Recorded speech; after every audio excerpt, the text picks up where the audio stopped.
SPE, eu sou o professor Cordeiro, de Física, e estou aqui para corrigir com vocês as questões da minha matéria, a grande física, né? A matéria que todo mundo mais ama de paixão, fala a verdade, né? E aí eu vim aqui corrigir algumas questões que caíram nesse simulado. Bom, eu fiz o seguinte, só para você entender, eu separei as questões por tema. Porque no seu simulado elas estão aí espalhadas, misturadas, né, com questões de química e biologia, como é no Enem. Então, eu separei questões de hidrostática num bloco só. E a primeira questão que eu vou resolver é a da densidade, né, que mostra lá o desenho de um densímetro desses que a gente vê ao lado das bombas de gasolina e de álcool, né, nos postos aí de serviços nas cidades, tá? Se você quiser dar um pause e localizar essa questão, beleza. Caso contrário, começo agora. Então é o seguinte, a hidrostática,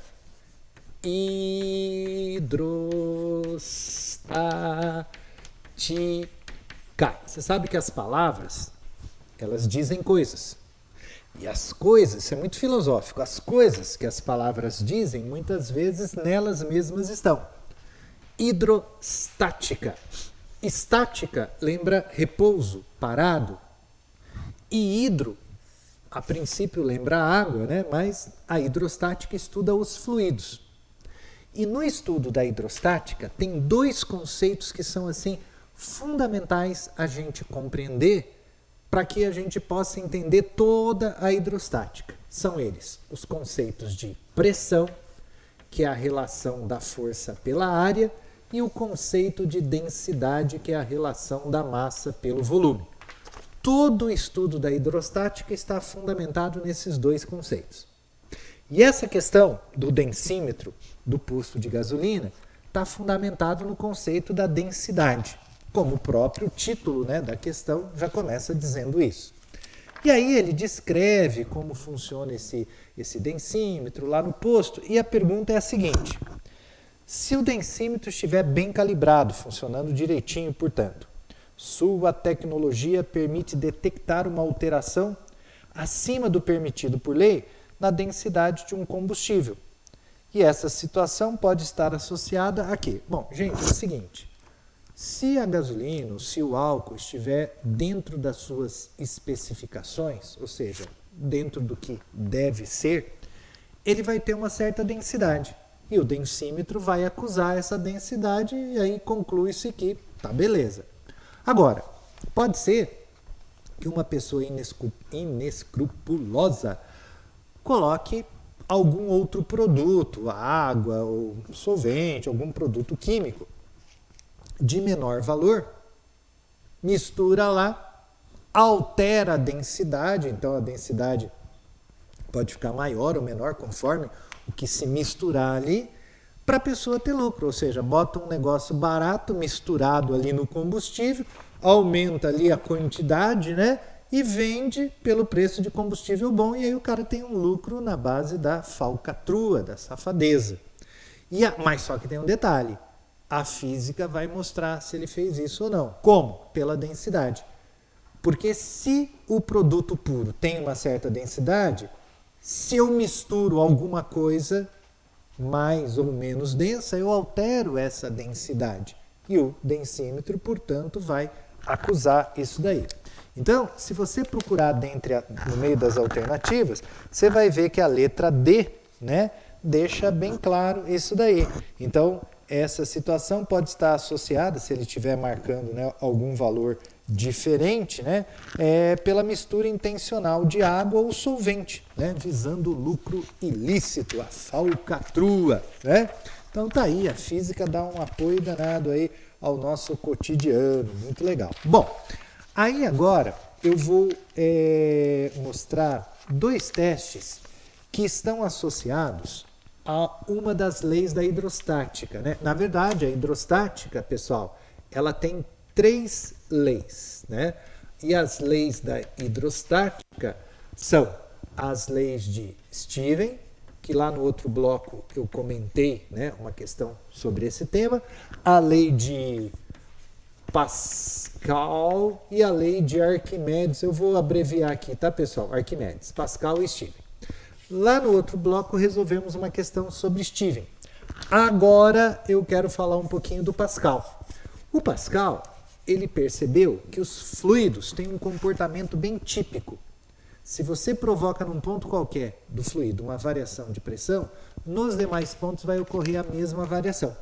E como o Pascal é um cara muito, muito esperto, ao perceber esse comportamento dos fluidos, chegou à conclusão que ele poderia construir uma máquina capaz de multiplicar uma força. Como? Da seguinte maneira, ó. Ele pegou um recipiente fino, acoplou a um recipiente grosso. Fechou as extremidades com êmbolo. Êmbolo é uma parede que pode se mover, tipo seringa de injeção. E aí, aqui ele colocou um fluido. Normalmente se coloca um óleo, tá, pessoal? Enfim, eu não vou pintar muito bem aqui para não perder muito tempo. E aí, quando você aplica uma forcinha sobre esta arinha, eu vou chamar aqui força 1, área 1, isso significa uma variação de pressão. Mas quando você varia a pressão num ponto, nos demais pontos do fluido ocorre a mesma variação, a mesma, portanto igual. Mas como do outro lado eu tenho uma área maior, surgirá, portanto, uma força maior. Então, se eu aplico aqui uma forcinha, do outro lado surge uma forçona que é capaz até de levantar um carro, por exemplo. Né? Que é o esquema do macaco hidráulico, do elevador hidráulico usado em alguns postos de gasolina, usado em oficinas mecânicas. Né? Então, tá aí. Essa é a lei de Pascal. E ela é essa máquina, né, que o Pascal inventou baseado, né, na lei que ele percebeu, variou a pressão num ponto, nos demais pontos, mesma variação de pressão. Essa máquina permite multiplicar uma força, porque eu aplico aqui uma força pequena, do outro lado surge uma força grandona.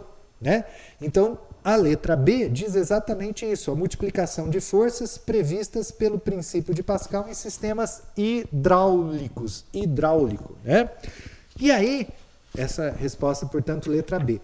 Depois tem uma questão que conta a história também de uma máquina como essa, que foi usada para levantar uma cadeira de rodas, né? Um cadeirante e a sua cadeira de rodas. Tá? E aí, se você procurar lá esse teste, dá uma lidinha e eu já vou corrigir aqui, ó, tá? Então, vamos lá. Procura aí o teste, achou? Ó, faz de conta que esse carro aqui é o cadeirante com a sua cadeira de rodas, só para eu não precisar desenhar novamente. A massa do cadeirante é de 65 kg, mais a cadeira de roda 15 kg e a plataforma, tá, ó, tinha 20 kg. Portanto, eu vou ter que fazer aqui uma força que sustente 100 kg de massa. Portanto, eu posso usar essa relação de Pascal para fazer essa conta. A força do lado 1, que é aquela que eu quero descobrir, pela área do lado 1, eu vou chamar simplesmente de A.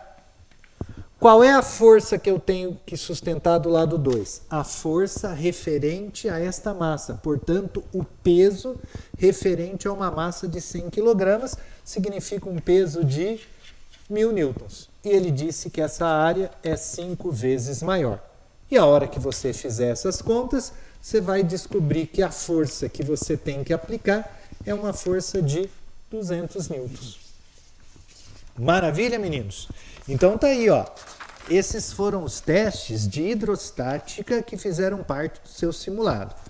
Não vai embora, eu só vou levar essa folhinha e pegar o próximo bloco para a gente continuar aqui o nosso trabalhinho.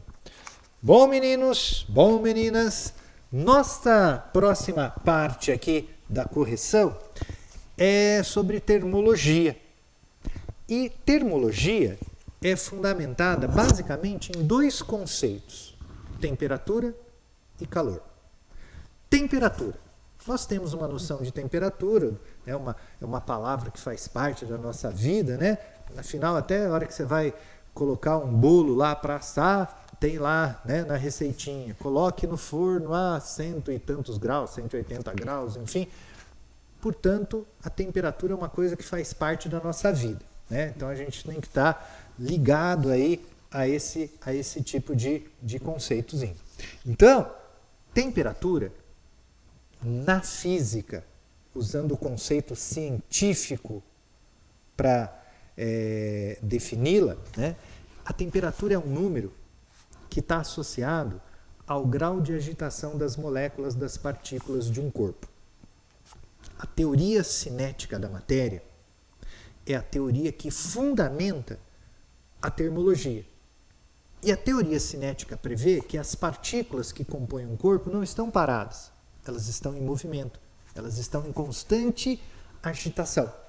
E a temperatura está associada a esse movimento, a essa agitação. Quanto maior a agitação das moléculas, maior a temperatura, e vice-versa. Então, temperatura está associada ao grau de agitação, segundo essa teoria científica hoje aceita, que é a teoria cinética da matéria. Temperatura é isso para a física.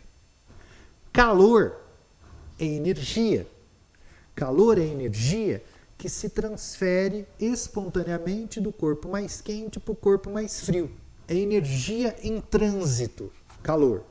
Temperatura está associada ao grau de agitação. Calor é trânsito de energia, energia térmica que vai do corpo mais quente para o corpo mais frio. E essas palavrinhas, esses conceitos, é que vão dar a fundamentação de todo o estudo da termologia. E agora nós vamos fazer aqui algumas questõezinhas relativas a esse tema. E a primeira que eu selecionei é uma que trata, que começa assim: uma das maiores dificuldades encontradas por alunos de ensino médio consiste em fazer a distinção entre calor e temperatura. Procura lá. Se quiser, pausa aí, procura lá, dá uma lidinha e a gente vai continuar. Mas essa diferença eu já falei aqui nesses minutinhos que antecederam a esse momento. Temperatura é um número associado ao grau de agitação e calor é trânsito de energia. Esses conceitos se confundem porque no nosso cotidiano a gente usa essas palavras de uma forma meio embolada. Mas tudo bem, no cotidiano a gente fala do jeito que todo mundo fala. Mas na aula de física, na prova de física ou em textos de física, a gente tem que usar as palavras de acordo com o significado que elas têm para o contexto da física. E aí, a pergunta aí desse probleminha que eu estou comentando aqui com vocês, espero que vocês já tenham lido, é a seguinte: diferentemente do senso comum, a ciência trata a temperatura de um corpo e a sensação que ele transmite ao ser quente ou frio, na hora que você bota a mão lá no corpo, né, respectivamente como nível de agitação, e aí você tem que completar a frase. Opa, temperatura está associado ao nível de agitação das moléculas, das partículas. Portanto, as alternativas possíveis são C, D ou E. Tá? Elas são as possíveis. Agitação, né, das moléculas, das partículas que compõem o corpo. Só que a hora que você bota a mão em corpos, né, feitos de materiais diferentes, às vezes você tem sensações térmicas diferentes. Um parece mais quente, um parece mais frio, às vezes por estar a uma temperatura maior ou menor, mas às vezes até os corpos estão na mesma temperatura.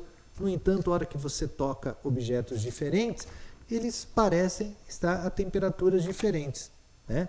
E isso está associado ao fluxo de calor, né, entre o corpo mais quente e o corpo mais frio. No momento que você toca, às vezes o corpo permite um fluxo maior ou menor e isso pode dar a sensação de ele estar mais quente ou mais frio. Dentre as respostas aí apresentadas, a letra C é a que fica melhor. Então, a temperatura está associada ao grau de agitação molecular e o calor específico ele está associado ao tipo de substância. Portanto, cada substância tem características térmicas diferentes. E aí, a hora que você toca, você pode ter sensações diferentes, mesmo que eles estejam a temperaturas diferentes. Então, dentre as respostas aí apresentadas, a letra C é a melhor que responde essa pergunta. Próxima questão que eu vou tratar aqui com vocês ainda sobre o mesmo tema, temperatura e calor, é uma que começa contando aí que Londrina registrou nesta segunda-feira, o dia mais quente do ano, e aí vai contando, né, a historinha aí, né, de um senhor, seu Paulo, né, que mora no Rio de Janeiro, e aí estava lá em Londrina e falou, nossa, isso daqui está mais quente, né, tá mais calor que lá no Rio, tal. E aí você vai ler esse texto e em seguida nós vamos discuti-lo. E aí, essa expressão calor em excesso utilizado no texto, né? Gente, é o seguinte, vamos conversar um pouquinho aqui sobre ciência e cotidiano. No cotidiano, nós usamos determinadas palavras da maneira como todo mundo usa. Por exemplo, você vai na farmácia e sobe lá na balança, ou, de repente, você tem uma balancinha lá no banheiro da sua casa, aí você sobe na balança e você diz que foi se pesar. E eu também, eu sou professor de física, mas se eu entrar na farmácia, eu chego, oh, com licença, eu vou me pesar. Como qualquer pessoa fala, e vou subir na balança, né, e ficar decepcionado com a situação. O fato é que, quando a gente fala no cotidiano, que foi se pesar, ou quando a gente fala que está calor, essas palavras têm um significado cotidiano. Mas dentro da física, as mesmas palavras podem ter significados diferentes, porque a física, ela não costuma inventar palavras novas. Os conceitos da física utilizam palavras do cotidiano. Pode observar. Você que está na segunda série, os conceitos da física, pressão, velocidade, força, aceleração e tantas coisas mais, densidade, são coisas, são palavras que você usa na física, mas usa também no cotidiano. Só que você tem que tomar cuidado que no contexto das ciências essas palavras têm um significado próprio. Então, peso não é aquilo que você mede quando vai na farmácia, lá você mediu a massa, na física. Peso é aquela força de atração gravitacional. Temperatura, para a física, está ligado ao grau de agitação. Mas no dia a dia, quando você fala, nossa, que calor, né? No caso lá em Londrina, que é quente mesmo, nossa, que calor, que está calor. Em outras palavras, você quer dizer, nossa, como a temperatura do ambiente está elevada. Só que no dia a dia a gente usa as palavras do dia a dia e não está errado. É o contexto cotidiano. Mas na aula de física, na prova de física, a gente tem que usar o contexto científico. Portanto, quando lá o seu Paulo, lá, que estava em Londrina, né, falou que o calor estava em excesso, em outras palavras, ele queria dizer que a temperatura estava alta. Por isso a resposta é letra C. É um claro exemplo da utilização do termo calor como sinônimo de temperatura alta no cotidiano, porque na física calor não é temperatura alta. Então a resposta aí é a alternativa letra C de cebola. Beleza? Próximo teste que eu quero fazer com vocês é um que começa assim: equilíbrio térmico e lei zero da termodinâmica. Procura lá esse exercício, esse teste, dá uma lidinha e já eu corrijo com vocês. E a pergunta desse teste é os cuidados previstos no texto sobre como aferir medidas de temperatura em pessoas febris, né? Que cuidados que você deve ter, né? Então, uma delas, bom, eu vou ler só um pedacinho ali de cima que diz assim, ó, para que a medida seja confiável, 2 cuidados, né? É isso que é o X da questão aqui, devem ser observados. Primeiro, devemos colocar o termômetro em contato com partes internas do corpo, sob a língua ou embaixo do braço. É o primeiro cuidado. E o segundo, devemos esperar alguns minutos para saber qual a temperatura da pessoa. Você sabe por que isso? O corpo humano, na superfície aqui da pele, a temperatura é uma. Mas internamente, a temperatura é mais elevada. E conforme o órgão, né, conforme a fisiologia dele, às vezes tem pontos em que a temperatura é maior do que em outros. Tá? Então, existem algumas diferenças entre partes do nosso corpo. Então, se eu colocar o termômetro aqui assim, ó, segurando entre os dedos, eu vou ter uma determinada temperatura. Mas para ter uma ideia da temperatura corpórea, né, adequada, temperatura corporal adequada, é melhor colocar embaixo do braço ou na língua, né, para se ter uma temperatura mais adequada e entender direitinho o que está ocorrendo com a pessoa. Só que não basta colocar e já tirar. Você tem que dar um tempinho para o termômetro entrar em equilíbrio térmico com o teu corpo. O calor passa do mais quente para o mais frio. O termômetro normalmente está a uma temperatura menor do que a do teu corpo. Daí fica lá, vai passando o calor do teu corpo, a temperatura do termômetro vai aumentando e quando se estabelece o equilíbrio térmico, depois de alguns poucos minutinhos, aí teu corpo e o termômetro estão em equilíbrio e aí dá para se ter uma ideia da tua temperatura. Portanto, a letra E é a mais apropriada. Temperatura da pele ser inferior à temperatura interna do corpo humano. E ao mercúrio do bulbo do termômetro que sofre dilatação até atingir o equilíbrio. Letra E é a resposta. Tá? Acontece o seguinte. Quando a gente esquenta alguma coisa, as moléculas vibram mais. E ao vibrarem mais, elas vão ocupar mais espaço. E ocorre um processo chamado dilatação térmica. E esse processo está aí, na vida da gente. Até no outro bloco, né, que eu resolvi lá 3 questões com vocês, uma delas foi sobre dilatação térmica. E aí, o que eu vou fazer agora é o teste da dilatação térmica na construção civil. Procura lá o título, né, do exercício, né, dilatação térmica na construção civil. E aí ele conta uma história mais ou menos assim, que quando você tem residências, né, prédios, enfim, né, que tem tipo 2 pavimentos, né, sou um grande desenhista, fala a verdade, né, que desenho maravilhoso. E aí ele está dizendo que entre, né, essas partes existe uma junta de dilatação. Né? E ele fala aí de um friso que se faz para evitar rachar o reboco. Né? Isso é muito comum lá na cozinha, no banheiro da sua casa, que tem aqueles revestimentos. Né? Você vê que entre eles tem uma distancinha. Eles não podem ser colocados bem encostadinho no outro, porque a hora que esquenta, as moléculas vibram mais, aí dilata, um encosta no outro e começa a empurrar, estoura tudo. Então, por isso, tem que deixar um espacinho, que é o que se chama aí de junta de dilatação. Tá? E aí, se você ler o contexto, e em cima disso que eu falei, você vai observar que a letra D desse exercício, separar tanto elementos estruturais quanto revestimento, azulejo, piso, né? Podendo desta forma movimentar-se livremente, ou seja, eles podem dilatar, né? Ou contrair, né, conforme a temperatura aumenta ou diminui.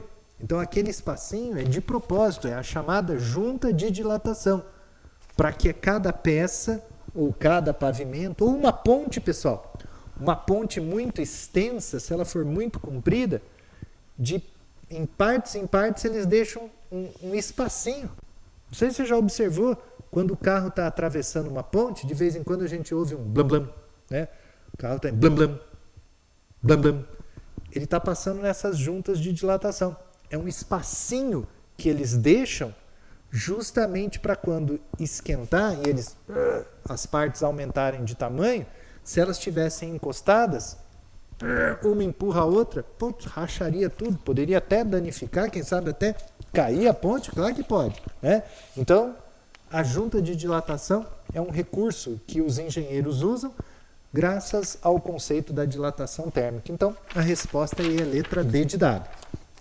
O próximo teste, seguindo o mesmo tema, é a dilatação linear dos sólidos. Tá? Então, faz o seguinte, enquanto eu apago a lousa, procura lá. O título do exercício é dilatação linear dos sólidos. Dá uma lida, em 1 minuto eu corrijo com vocês. E aí, achou? Leu o exercício? Bacana. Então, ele mostra aí um desenho que é a junta de dilatação de trilhos de trem. Tem uma distancinha, tipo a da ponte que eu mostrei aqui alguns minutinhos atrás. E ele está falando aí da estrada de ferro que possui folgas a cada 18 metros. Né? Então, conclusão. Os trilhos, eles são feitos com barras de 18 metros e a cada 18 metros eles deixam um espacinho e assim sucessivamente. Beleza? Então, ele está perguntando o seguinte, ele dá o coeficiente de dilatação do ferro, diz que as extremidades estão livres, né? Então tem esses pedacinhos aqui, e que vai ter uma variação de temperatura de 40 graus. Poxa, bastante, hein? E ele quer saber essa distancinha, quanto que deve deixar aproximadamente. Tá. Nós vimos que tem 3 tipos de dilatação. Linear, superficial e volumétrica. Um trilho, basicamente nós vamos pensar no comprimento dele. Portanto, uma dilatação linear. Logo, a equação que nós vamos usar é essa daqui, ó. Alfa L0 delta θ. Beleza? Então, a pergunta é a distância entre eles, né? Essa distância. Quanto que eu devo deixar? Então, quanto que eu devo deixar? O tanto que ele vai dilatar. Logo, se eu calcular qual é a dilatação, essa é a distância que eu devo deixar entre um trilho e outro, para não ocorrer, né, de tensão, né, entre os trilhos sucessivos, né, que pode gerar até o trilho entortar e gera, né, acidentes depois. Né? Bom, o coeficiente de dilatação do material é 13 vezes 10 a menos 6. O comprimento de cada um, 18. E a variação de temperatura é 40. Tá? 18 metros, né? Então, a hora que você fizer essas contas, essa dilatação, ela vai estar em metros. E vai dar aproximadamente 0,009. Tem uns quebradinhos aí, mas eu nem vou pôr os quebradinhos. Vou deixar aqui um valor aproximado. Em metros. Tá? Só que as respostas estão ali em milímetro e em centímetro. Tá? Mas 009 decicentmili. Isso equivale, então, a 9 milímetros. Ok? Então, essa é a distância que deve ser deixada para esses trilhos específicos aí nesta situação. Essa é a distância mínima que deve ser deixada. Beleza? Mas vamos em frente, pessoal, que a gente quer tentar varrer aí todas as questões, ou pelo menos a maior parte delas. E a próxima, que também está tratando de dilatação, que eu quero fazer com vocês agora, é uma que conta a história de uma chapa retangular de zinco que tem 120 de comprimento e 60 de largura e temperatura 20 graus. Dá uma procurada lá, eu vou apagando aqui a luz, tá? Para achar um espacinho aqui para resolver para vocês. Acha a questãozinha e vamos continuar a nossa resolução. Bom, aí, se você achou e já leu, sempre é legal dar um pause, né? Para você não ficar me vendo aí apagar a luz, dá um pause, procura a questão, lê, aí liga de novo, e aí ele pede a área mínima necessária para a instalação da placa, né? Num lugar lá cuja temperatura, num ambiente cuja temperatura seja de 130 graus Celsius. Então, olha só, a placa tem um tamanho original, 120 por 60. Ela ocupa uma área. Isso a 20 graus, graus Celsius, que é a temperatura, vamos dizer, média aí, né, ambiente. Só que essa placa vai ser instalada num ambiente cuja temperatura é 130. Então, ela vai se dilatar. E como ela vai se dilatar, para eu colocar essa placa, tem que ter uma área que caiba a placa dilatada. Portanto, a área final da placa dilatada é igual à área inicial que ela tinha na temperatura de 120, mais o quanto ela dilatou devido a essa diferença de temperatura. Então, a área que eu devo ter à espera seria, então, uma área de 120 por 60, a área original. E a dilatação da área é o beta A0 delta θ. O beta é o dobro do alfa. Então, seria 2 vezes o 26 vezes 10 a menos 6. Ok? A área inicial é o 120 por 60. Estamos tudo aí em centímetros, né? 120 por 60. E a variação de temperatura, de 20 para 130, variou 110. Então, agora é só fazer continhas e se você as fizer corretamente, você vai chegar em 7.241,2 centímetros quadrados. Beleza? Bom, continuando o nosso bate-papo aqui. Próxima questão que eu separei é uma que fala dos processos de reciclagem do alumínio. Lembra dessa questão? Se não lembra, vai lá, pega, dá uma lidinha nela. Sempre é importante ler a questão antes para você entender o que eu estou falando, que eu não estou perdendo tempo de ler a questão para poder falar mais.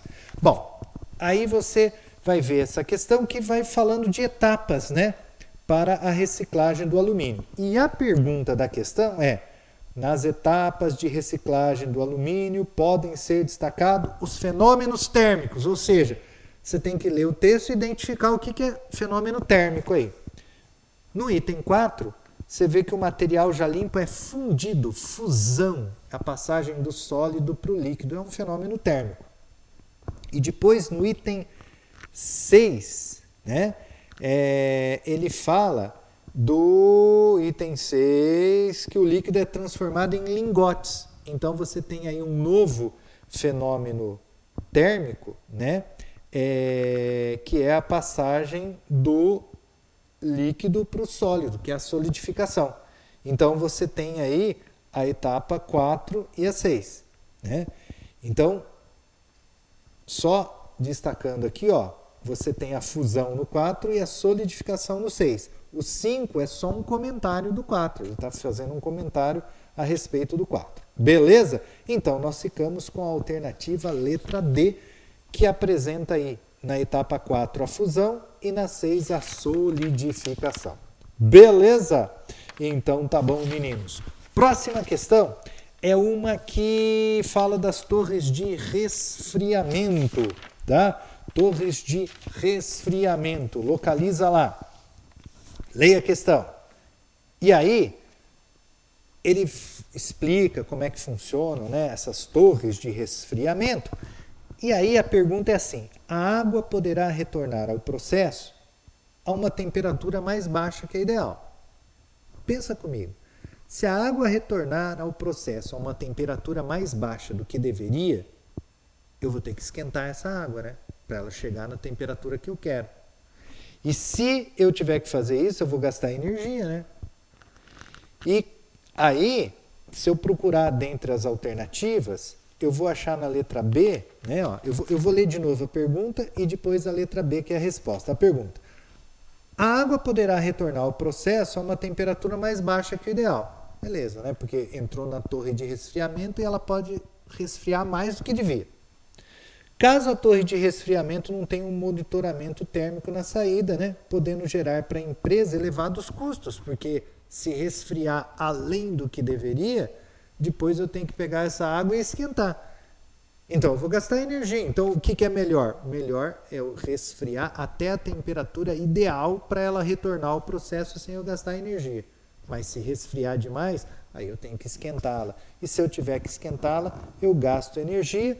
Letra B, além de provocar variações que podem influenciar na qualidade, na produtividade do equipamento.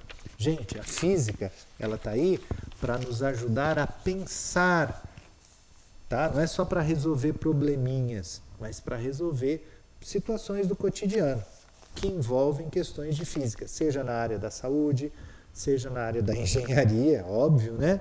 Mas mesmo em áreas humanas, a gente sempre esbarra com questões ligadas à física e o conhecimento científico sempre acrescenta muito para a gente. Bom, fechado esse bloco, espera aí que eu vou pegar minhas últimas anotaçõezinhas, voltei. Só falta uma questãozinha que envolveu um tema que vocês estudaram ano passado, que é a força de atrito, tá? Que é a questãozinha que fala que uma pessoa necessita da força de atrito em seus pés para se deslocar sobre uma superfície, né? Logo, uma pessoa que sobe uma rampa em linha reta será auxiliada pela força de atrito exercida pelo chão. Achou a questão? Procura lá. Se achou, vamos conversar sobre ela, porque é a última que falta para a gente completar as questões aqui dessa nossa correção, né, do seu simulado modelo Enem. Bom, essa questão, inclusive, pessoal, ela é do Enem, tá? E aí conta a história de uma pessoa que está subindo uma rampa. Eu não sou um bom desenhista, já dei prova disso, né, para vocês, mas faz de conta que você é uma pessoa, né, que está subindo a rampa, certo? Quando uma pessoa anda, ela empurra o chão para trás. Ação. Você lembra que para toda ação tem uma reação? Empurra o chão para trás, o chão empurra a pessoa para frente. E é assim que ela anda. Sabe que força é essa? A força de atrito. Porque se o chão estiver liso, a pessoa vai tentar andar, ela escorrega, tá? E havendo atrito, a hora que ela tenta andar, ela empurra o chão para trás, o chão empurra a pessoa para frente. Então o atrito é que vai impulsionar a pessoa. A gente tem mania de pensar que o atrito atua sempre no sentido contrário. Calma. O atrito atua no sentido contrário do deslizamento. Se eu tentar, né, deslizar aqui, o atrito vai atuar no sentido contrário. Se eu empurro o apagador aqui, ó, o atrito está no sentido contrário ao movimento. Mas no caso de uma pessoa andando, ela empurra o chão para trás, o chão empurra a pessoa para frente, o atrito está a favor do movimento. No pneu da bicicleta, no pneu do carro em contato com o chão, é o atrito, né? Empurra o chão para trás, o chão empurra o pneu, o carro, né? A bicicleta para frente. Então o atrito pode ser a força impulsora, sim, em casos como esse. Então, a resposta é a alternativa letra C. Né? Ele pergunta assim, em relação ao movimento da pessoa, quais são a direção e sentido da força de atrito mencionada no texto? A força de atrito vai ser paralela, né, a esse plano inclinado e no sentido do movimento. Ela, a força de atrito, é a força que vai impulsionar a pessoa. Cuidado com isso. O atrito está no sentido contrário do deslizamento. Mas em certas situações, o atrito está a favor do movimento e é a força que vai impulsionar. Bom, nesses dois bloquinhos nós passamos meio que por todas as questões. Claro que comentamos rapidamente porque não temos tempo suficiente para isso. Mas é muito legal quando você faz uma prova, olhar onde errou, por que errou, se é falta de conhecimento daquele tema, ou se esqueceu algum detalhe, ou uma palavra que te confundiu. É muito importante fazer essa análise para saber onde está o seu erro e como você pode melhorar.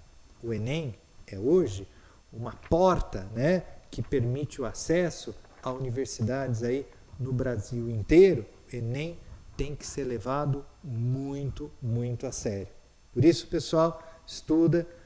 Depois que você fez o simulado, que é o que está ocorrendo agora, se você estiver vendo esse vídeo, tem que olhar questão por questão, ver onde errou, dar uma estudadinha, melhorar a cada dia um pouquinho, vai fazer com que lá na frente você possa ter sucesso nessa prova tão importante e nada fácil, que exige muito da gente. Por isso, você tem que se preparar e nós estamos aqui para te apoiar.